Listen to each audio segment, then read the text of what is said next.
नमस्कार दोस्तों, स्वागत है आपका आज के मुख्य समाचार में, जिसमें सबसे पहली बड़ी खबर में जिक्र भारत और चीन का, जहां पर भारत ने रेंज बढ़ाकर किया ब्रह्मोस का सफल टेस्ट और कांप उठा ड्रैगन और उसका यार। जी हां दोस्तों, चीन और पाक दोनों इस वक्त जबरदस्त दहशत में हैं और भारत ने किया है इतना बड़ा काम। इसी के साथ दूसरी बड़ी खबर में आपको बताएंगे कि एलएसी पर चीन को पटकनी देने के लिए भारत ने लिया बड़ा फैसला। और तीसरी बड़ी खबर में जिक्र होगा कि गिलगिट बाल्टिस्तान पर उल्टा पड़ रहा है इमरान खान का दाव और चीन ने यहां पर पाक को भी दे दिया धोखा। हर एक खबर की गहराई में आपको ले जाएंगे दोस्तों, लेकिन उससे पहले अगर आपको भी पीएम मोदी और देश की सेना पर पूरा भरोसा है तो आप अभी इस वीडियो को लाइक कीजिए और इस लाल बटन को दबा के इस चैनल को फ्री में सब्सक्राइब करके घंटी बजाइए और कमेंट में लिखिए जय हिंद। दोस्तों रुक करते तमाम बड़ी खबरों की तरफ।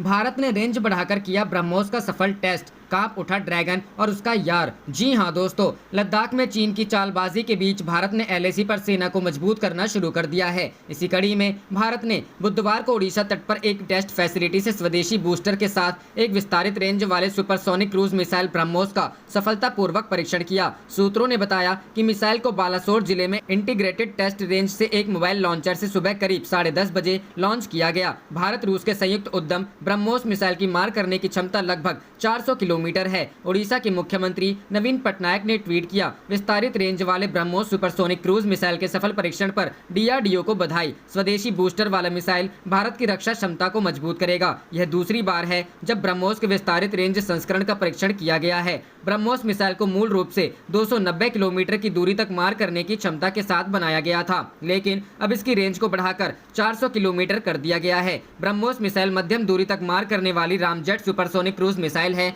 जिसे पनडुब्बी, जहाज, लड़ाकू विमान अथवा जमीन से लॉन्च किया जा सकता है। मेक इन इंडिया के तहत रूस के साथ मिलकर भारत ने ब्रह्मोस को डेवलप किया है। ये 400 किलोमीटर की दूरी तक आसानी से मार कर सकती है। रुक करते हैं अगली खबर की तरफ। एलएसी पर चीन को पटखनी देने के लिए भारत ने लिया बड़ा फैसला। जी हां दोस्तों, हिंदुस्तान ने एलएसी पर चीन को पटखनी देने के लिए बड़ा फैसला लिया है, जिसके बाद ड्रैगन से 1962 का बदला लिया जाएगा। अमेरिका से भारत ऐसा अस्त्र ला रहा है जो न सिर्फ सरहद की रखवाली करेगा, बल्कि जमीन से लेकर आसमान तक रेड आर्मी की हर साजिश को उड़ा देगा। चीन को सबक सिखाने के लिए, अपनी ताकत बढ़ाने के लिए हिंदुस्तान एक से बढ़कर एक बड़े और कड़े फैसले ले रही है। ऐसे ऐसे अस्त्र इकट्ठा किए जा रहे हैं जिससे अगर जंग हो तो चीन को दंग किया जा सके, ड्रैगन और उसकी साजिशों के परखच्चे उड़ाए जा सके। इसी कड़ी में भारत अमेरिका से 30 MQ-9 रीपर ड्रोन खरीदने जा रहा है। भारत अमेरिका के बीच ये डिफेंस डील 22,000 करोड़ में हो सकती है। MQ-9 न सिर्फ चीन की साजिशों पर नजर रखेगा, बल्कि उसे हवा में ही उड़ा देगा। भारत अमेरिका से जो ड्रोन खरीदने जा रहा है वो बहुत ही घातक है, इतना घातक कि अमेरिका ने इससे ईरानी जनरल सुलेमानी को निशाना बनाया था। अमेरिका पहले बैच में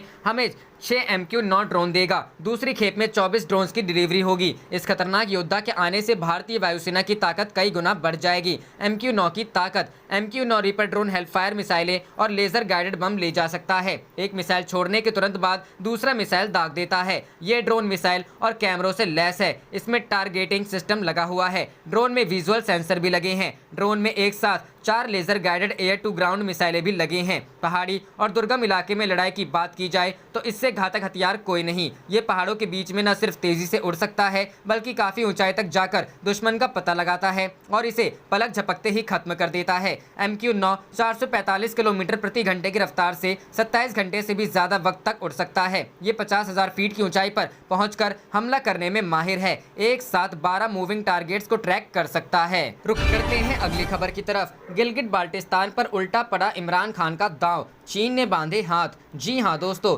चीन के इशारे पर गिलगिट बाल्टिस्तान को पाकिस्तान के 5वें प्रांत के तौर पर बदलने के इमरान खान की तरफ से लिए गए फैसले के बाद देश के अंदर ही इसका भारी विरोध किया जा रहा है। इस हफ्ते इमरान खान के धुर विरोधी मौलाना फजलुर रहमान ने उन विपक्षी नेताओं के साथ आ गए हैं जिन्होंने इसे बीजिंग का एजेंडा बताते हुए उसे लागू करने की बात कही है। जमीयत उलेमा इस्लाम अध्यक्ष ने इस बात को रेखांकित किया कि गिलगिट बाल्टिस्तान इलाके को पूर्ण दर्जा देने से भारत के पिछले साल 5 अगस्त को जम्मू कश्मीर को केंद्र शासित प्रदेश बनाना स्वीकार करना मान लिया जाएगा। मौलाना फजलुर रहमान ने अतमुकम में मंगलवार को संवाददाताओं से बात करते हुए कहा, कश्मीर कूटनीति के नाम पर व्यवसाय किया जा रहा है। उन्होंने कहा कि कश्मीर का विभाजन न होने दें। पाकिस्तान के कब्जे वाले कश्मीर के पाकिस्तान पीपुल्स पार्टी अध्यक्ष लतीफ अकबर ने मुजफ्फराबाद में संवाददाताओं को बताया कि संघीय सरकार का गिलगिट बाल्टिस्तान को प्रांत मानने का फैसला उन्हें स्वीकार नहीं था। पाकिस्तान ने पारंपरिक तौर पर यह दावा किया है कि कश्मीर का वह हिस्सा जिस पर उसका कब्जा है वह अर्ध स्वायत्त है और वह औपचारिक रूप से उस स्थिति के अनुरूप नहीं है जिसमें यह कहा गया कि पूरे क्षेत्र में एक जनमत संग्रह कराया जाना चाहिए। हालांकि इमरान खान सरकार ने यह साफ कर दिया है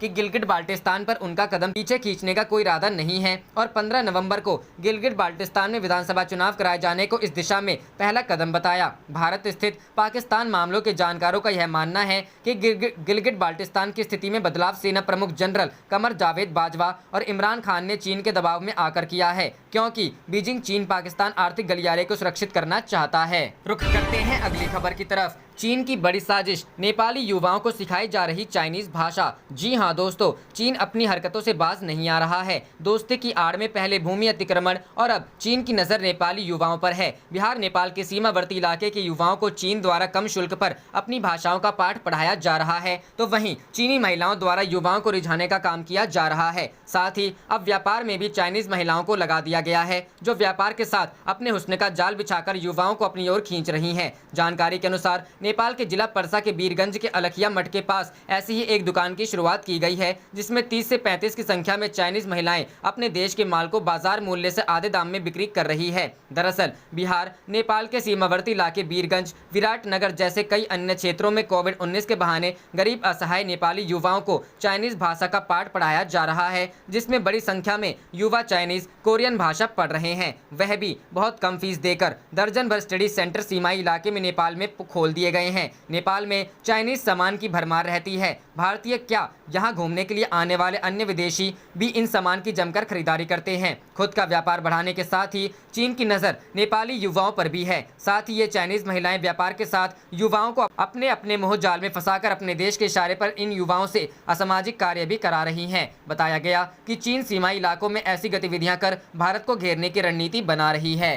रुख करते हैं अगली खबर की तरफ। बिहार इलेक्शंस 2020, एनडीए के घटक दलों को बीजेपी की चेतावनी, कोई भ्रम में नहीं रहे, नीतीश ही बनेंगे सीएम। जी हां दोस्तों, एनडीए में सीट बंटवारे पर चल रही खींचतान के बीच बिहार भाजपा प्रभारी भूपेंद्र यादव ने बड़ा बयान दिया है। बुधवार को सहयोगी दलों की चेतावनी के लहजे में दो टूक कहा कि नीतीश कुमार के नेतृत्व में एनडीए बिहार विधानसभा का चुनाव लड़ेगी। बिहार में एनडीए की सरकार बनेगी तो नीतीश कुमार ही मुख्यमंत्री बनेंगे। इन सब मुद्दों पर किसी को कोई कंफ्यूजन नहीं रखना चाहिए।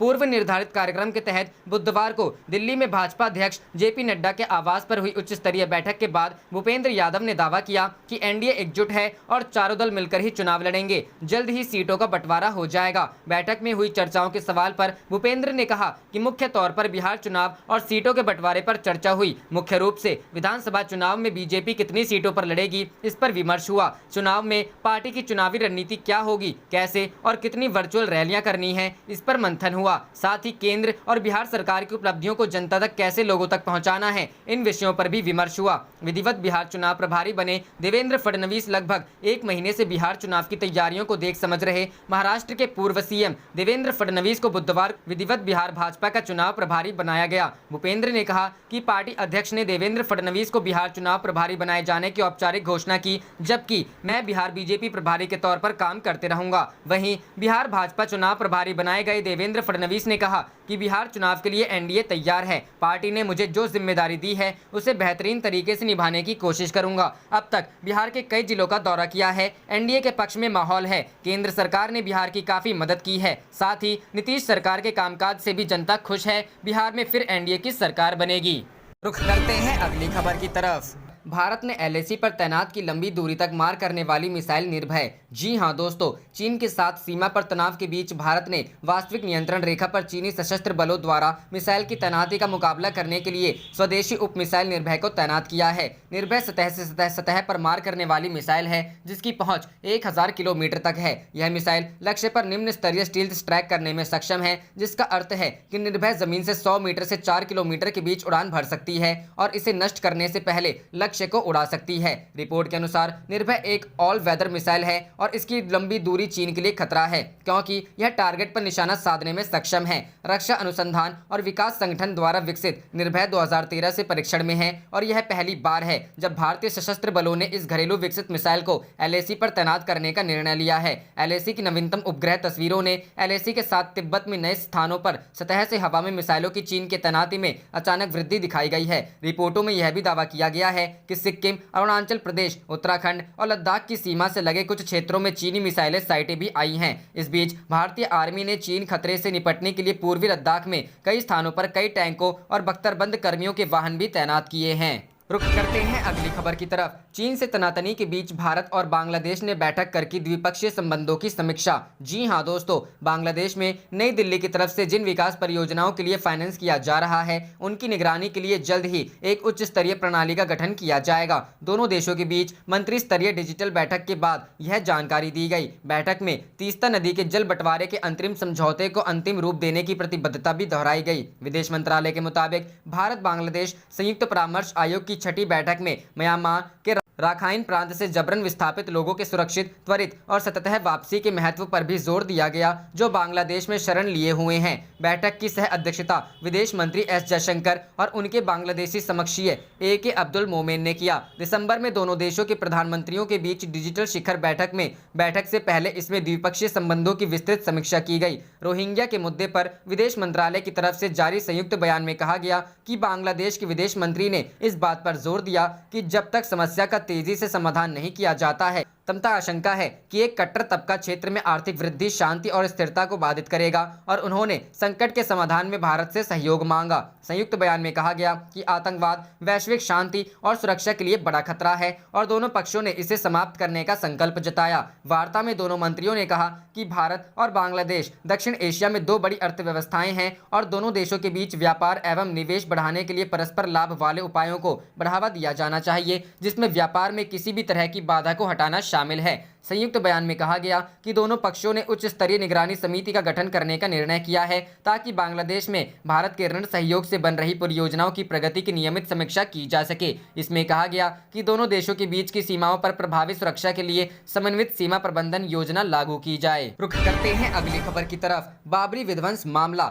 बरी होने के बाद कोर्ट रूम में लगे जय श्री राम के नारे। जी हां दोस्तों, अयोध्या में 6 दिसंबर 1992 को बाबरी के विवादित ढांचे को गिराए जाने के मामले में CBI की स्पेशल कोर्ट ने आज सभी 32 आरोपियों को बरी कर दिया है। इसके बाद कोर्ट रूम में जय श्री राम के नारे लगे। ABP न्यूज से खास बातचीत में एक आरोपी जय भगवान गोयल ने बताया कि जज के फैसला सुनाने के बाद हम सभी ने एक दूसरे से जय श्री राम कहा और कोर्ट रूम में भी नारे लगाए। उन्होंने ये भी कहा कि हमने की विवादित ढांचा गिराया था। सभी आरोपियों को बरी करने से पहले कोर्ट रूम में जज SK यादव ने कहा कि विवादित ढांचा गिराने की घटना पूर्व नियोजित नहीं थी, ये घटना अचानक हुई थी। इसके बाद जज ने सबूतों के अभाव में सभी आरोपियों को बरी कर दिया गया। फैसले के दौरान लाल कृष्ण आडवाणी, मुरली मनोहर जोशी, कल्याण सिंह, सतीश प्रधान, महंत गोपाल दास और उमा भारती मौजूद नहीं थे। बता दें कि अयोध्या में राम जन्मभूमि को लेकर 2 तरह के मामले दायर हुए थे। पहला मामला टाइटल सूट का था, जिसमें 67 एकड़ के विवादित परिसर के मालिकाना हक को लेकर 2 धर्म के लोगों में विवाद था। पहला मामला सिविल कोड का था, जिसमें जमीन का मालिकाना हक तय होना था। इस मामले में सुप्रीम कोर्ट ने पिछले साल 9 नवंबर को फैसला देते हुए हिंदुओं के पक्ष में फैसला सुनाया और विवादित परिसर पर हिंदुओं को कब्जा दे दिया गया। रुख करते हैं अगली खबर की तरफ। चीन ने फिर ताइवान को धमकाया, भेजे 2 एंटी सबमरीन जंगी विमान। जी हां दोस्तों, अमेरिका से ताइवान की लगातार बढ़ती नजदीकियों के बाद चीन हर तरह से द्वीप को धमकाने में लगा है। चीन की वायुसेना लगातार अपने जंगी विमानों को भेजकर ताइवान को धमकाने में लगी हुई है। अब ताइवान वायुसेना की कमान ने जानकारी दी है कि 2 चीनी एंटी सबमरीन विमानों ने मंगलवार को 2 अलग अलग अवसरों पर ताइवान के वायु रक्षा पहचान क्षेत्र में प्रवेश किया। राष्ट्रीय रक्षा मंत्रालय ने अपनी वेबसाइट पर वास्तविक समय अपडेट प्लेटफॉर्म पर यह जानकारी जारी की। Peoples liberation army air force Shaanxi Y-8 anti submarine विमानों द्वारा मंगलवार को ताइवान के ADIZ के दक्षिण पश्चिम कोने में 2 बार उड़ान भरी। प्रतिक्रिया में ताइवानी सेना ने लड़ाकू जेट विमानों को भेजा और रेडियो चेतावनी जारी करते हुए उनको वापस जाने के लिए कहा। ताइवान ने चीन की घुसपैठों पर नजर रखने के लिए वायु रक्षा मिसाइल प्रणालियों को भी तैनात किया। यह 16वीं बार है जब चीनी विमानों ने 16 सितंबर से ADIZ में प्रवेश किया। 16 सितंबर को प्लाफ ने Y-8 विमानों को ताइवान के एडिस के दक्षिण पश्चिम में भेजा। 2 दिन बाद 18 सितंबर को ताइवान स्ट्रेट में मध्य रेखा को पार करने के साथ 18 चीनी विमानों ने इस क्षेत्र में प्रवेश किया। 19 चीनी विमानों ने उत्तर पश्चिमी और दक्षिण पश्चिम से एडिस में प्रवेश किया, जबकि 19 सितंबर को 2 Y-8s ने दक्षिणी पश्चिमी तट से एडिस में घुसपैठ की। 21 सितंबर को एडिस के दक्षिण पश्चिमी कोने में 2 और Y-8 विमान भी आए, जिसके बाद 22 सितंबर को एक और 2 Y-8 आए। 2 और Y-8 पनडुब्बी रोधी विमानों ने 23 सितंबर को एडिस में प्रवेश किया। इसके बाद 24 सितंबर को भी एक Y-8 विमान भेजा गया। रुख करते हैं अगली खबर की तरफ। भारत से लौट रहा है मानसून, जाने क्या रहेगा इस बार सर्दियों का हाल। जी हां दोस्तों, भारत से अब मानसून का मौसम खत्म होने का है। इस बार भी बीते साल की तरह ही ज्यादा बारिश हुई। भारतीय मौसम विज्ञान विभाग ने कहा कि राजस्थान, पंजाब, हरियाणा, चंडीगढ़ और दिल्ली के अधिकांश भागों तथा उत्तर प्रदेश और मध्य प्रदेश के कुछ हिस्सों में अगले 2 दिन में मानसून के लौटने की स्थिति बन रही है।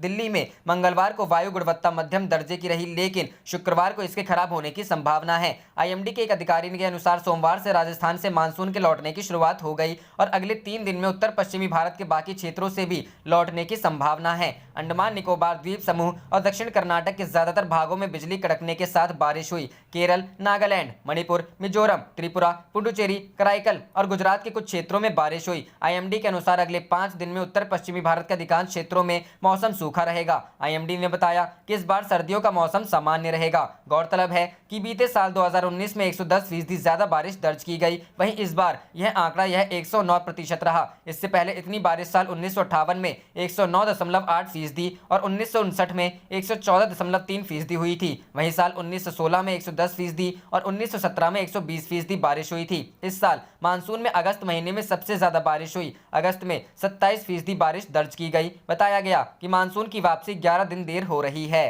रुख करते हैं अगली खबर की तरफ। चीन पर शिकंजा कसने की तैयारी, जापान में होगी क्वाड देशों की अहम बैठक। जी हां दोस्तों, हिंद प्रशांत क्षेत्र में चीन के बढ़ते प्रभाव को घेरने के मकसद से चतुष्कोणीय गठबंधन देश के विदेश मंत्री 6 अक्टूबर को जापान के टोक्यो शहर में कूटनीतिक वार्ता करेंगे। क्वाड देशों में भारत, जापान, अमेरिका और ऑस्ट्रेलिया शामिल हैं। जापानी मीडिया ने विदेश मंत्री तोशिमित्सु मोतेगी के हवाले से यह जानकारी दी है। मोतेगी ने बताया कि इस बैठक में हिंद प्रशांत क्षेत्र के भीतर शांति, सुरक्षा, स्थिरता और समृद्धि को बढ़ाने के तौर तरीकों पर बातचीत होगी। बैठक में भारत के एस जयशंकर समेत अमेरिकी विदेश मंत्री माइक पोम्पियो और ऑस्ट्रेलिया के मारिस पायने भी शामिल होंगे। कोरोना वायरस महामारी की शुरुआत के बाद से टोक्यो द्वारा आयोजित यह पहला मंत्री स्तरीय सम्मेलन होगा। जापान के विदेश मंत्री ने बताया यह उचित समय पर है कि 4 देशों के विदेश मंत्री जो क्षेत्रीय मामलों में समान महत्वाकांक्षाओं को साझा करते हैं, विभिन्न चुनौतियों पर विचार का आदान प्रदान करें। उन्होंने कहा कि इस दौरान वे प्रत्येक समक्ष से द्विपक्षीय वार्ता भी करेंगे। उन्होंने कहा दुनिया में अब स्वतंत्र और खुले हिंद प्रशांत क्षेत्र के दृष्टिकोण का मूल्य बढ़ा है और क्वाड देश इसे साकार करने में बड़ा कदम उठा सकते हैं। इस क्षेत्र में चीन के बढ़ते दबदबे को देखते हुए अमेरिका, जापान, ऑस्ट्रेलिया और भारत ने हिंद प्रशांत क्षेत्र में नियम आधारित अंतर्राष्ट्रीय व्यवस्था सुनिश्चित करने के लिए सहयोग बढ़ाया है। इसमें कानून के शासन का पालन करने समेत समुद्र और आसमान में आवाजाही की स्वतंत्रता तथा विवादों का शांतिपूर्ण निपटारा शामिल है, ताकि चीन का क्षेत्र में बढ़ता दबदबा कम हो सके। अमेरिका ने चीन में कंप्यूटर चिप्स बनाने के लिए सेमीकंडक्टर मैन्युफैक्चरिंग इंटरनेशनल कॉर्पोरेशन के निर्यात पर नए प्रतिबंध लगा दिए हैं। साउथ चाइना मॉर्निंग पोस्ट के मुताबिक ये प्रतिबंध चीनी सेना द्वारा इन चिपों के इस्तेमाल का खतरा बताते हुए अमेरिकी वाणिज्य मंत्रालय ने लगाए हैं। बता दें कि चीन चिप आयात के लिए अमेरिका पर निर्भर है और इस पर $300 अरब खर्च करता है।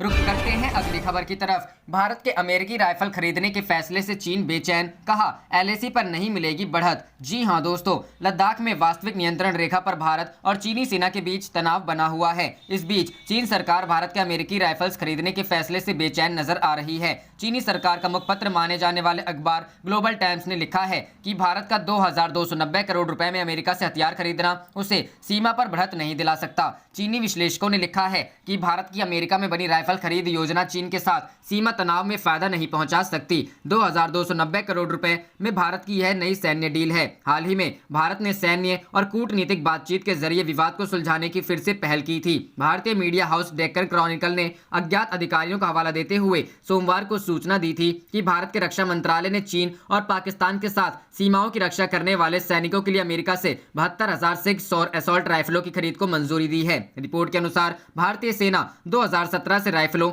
हल्की मशीन गनों और कार्बाइन की खरीद के साथ अपने पुराने और इन्फेंट्री सेना के हथियारों की जगह ले रही है। नए हथियारों की खरीद को लेकर एक चीनी सैन्य विश्लेषक ने ग्लोबल टाइम्स में लिखा, राइफल खरीद ने फिर से भारतीय सेना की कमजोर लड़ाकू तत्परता और अपने रक्षा उद्योग के निम्न स्तर को दिखाया। जैसा कि भारत के घरेलू स्तर पर विकसित दोषपूर्ण इंसास राइफलों को बड़े पैमाने पर अमेरिकी हथियारों द्वारा बदला जा रहा है। रूस की समाचार एजेंसी स्पुतनिक ने सोमवार को बताया था कि भारत रूस के साथ मिलकर संयुक्त रूप से AK-203 असॉल्ट राइफलों के निर्माण का फैसला लिया है। चीनी विशेषज्ञ ने कहा कि भारत दुनिया भर से खरीदे गए हथियारों का उपयोग कर रहा है और कई अनुकूलता और रसद सहायता समस्याएं हैं जो उनकी सेना गंभीर बोझ है। राइफल जैसे सामरिक इन्फेंट्री सेना के हथियारों की तैनाती से चीन और भारत के बीच शक्ति संतुलन में कोई खास फर्क नहीं पड़ेगा। चीनी विशेषज्ञ ने कहा कि इससे कुछ भारतीयों को ही नुकसान होगा। चीन ने आरोप लगाया है कि सीमा पर दोनों देशों के बीच सैन्य कमांडर स्तरीय वार्ता के नए दौर के बावजूद भारत लगातार सैन्य गतिविधियों का संचालन कर रहा है।